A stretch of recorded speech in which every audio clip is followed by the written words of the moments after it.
Erev Tov, everyone.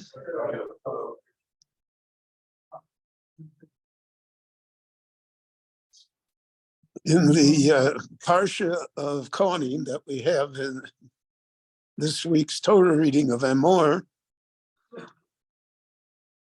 so the Torah points out to us that animals that had blemishes, major physical deformities, were not to be offered on the Mizbeach, were not to be offered on the altar, were not to be accepted as korbanot.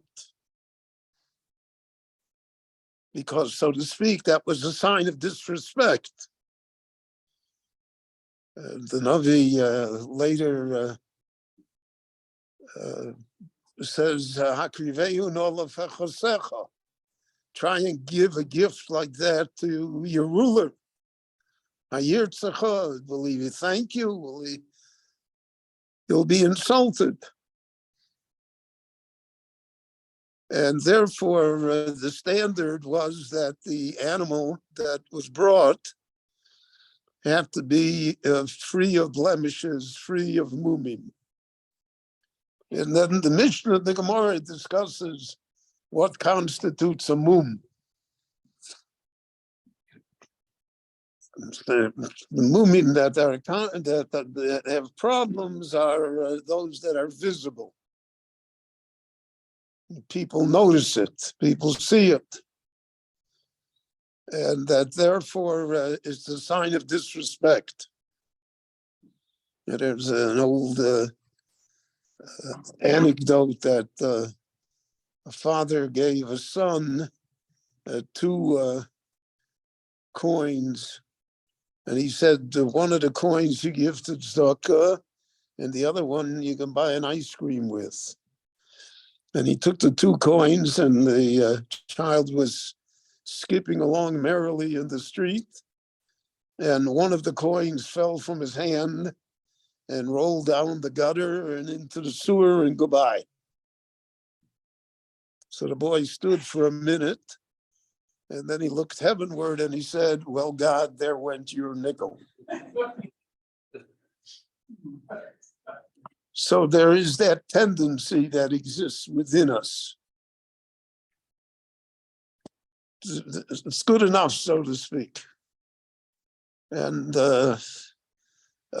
therefore, the Torah, is to avoid that, gave us these dinim regarding a mum, regarding a blemish that existed within an animal that was going to be used as a korban, that animal could not be used because it was a sign of disrespect.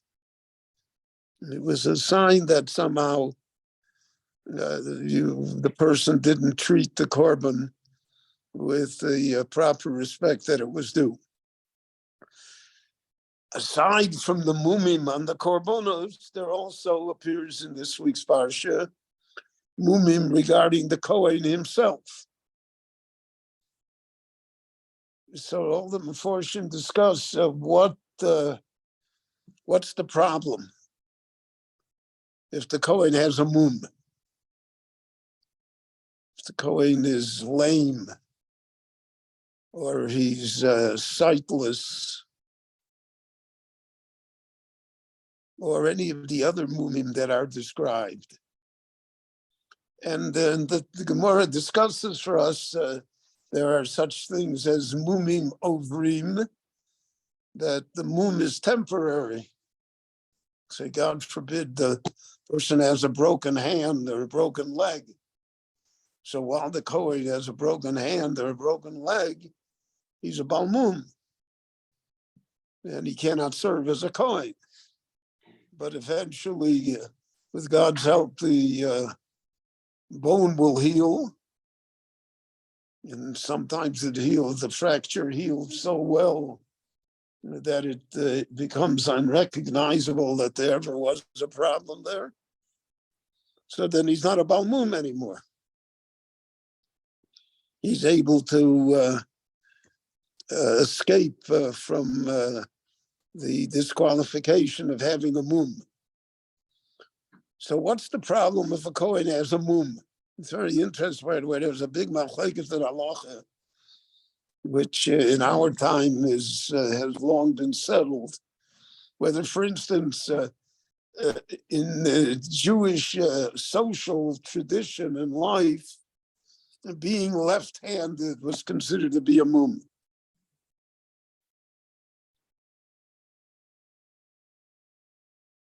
So it's established that 15% of all human beings are left-handed. So that would mean amongst the Kohanim that if the Kohen was left-handed, he couldn't serve as a Kohen. So in our time, we don't regard that as being a mum any longer, because it's a natural phenomena, and it's not something that disqualifies anybody from anything. But it goes simply to illustrate the lengths that the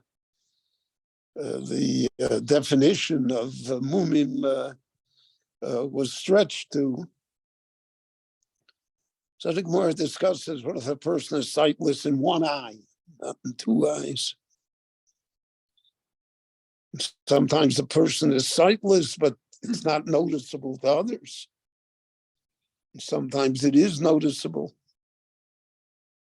And there are other types of mumim.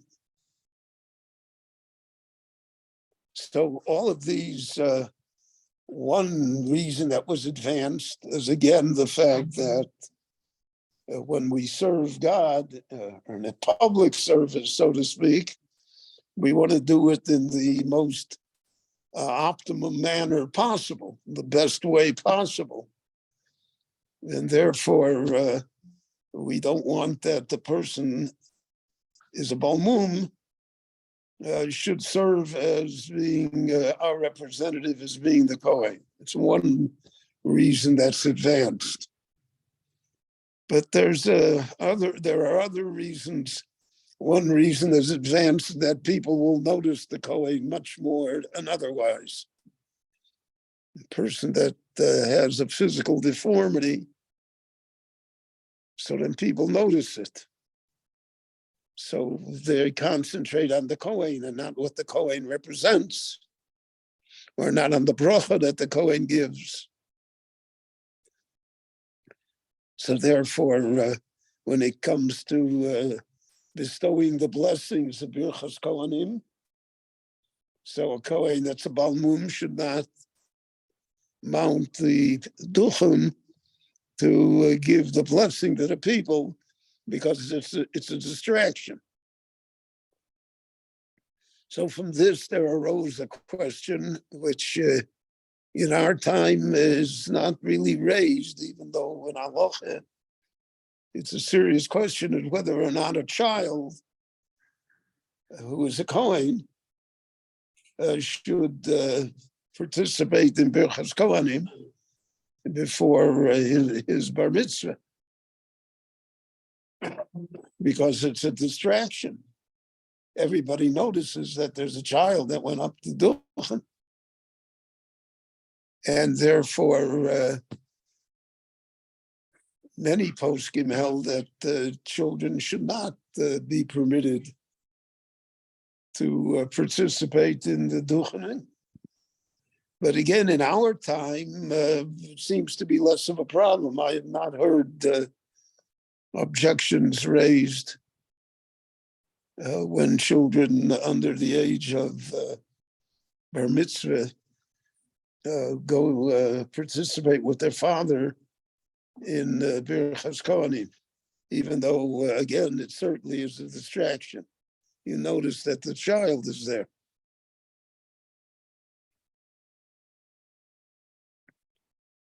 Because of that, there also arose all sorts of questions of what's a mum. What if a person is extremely tall? I was once in the Stadler Hilton Hotel of blessed memory,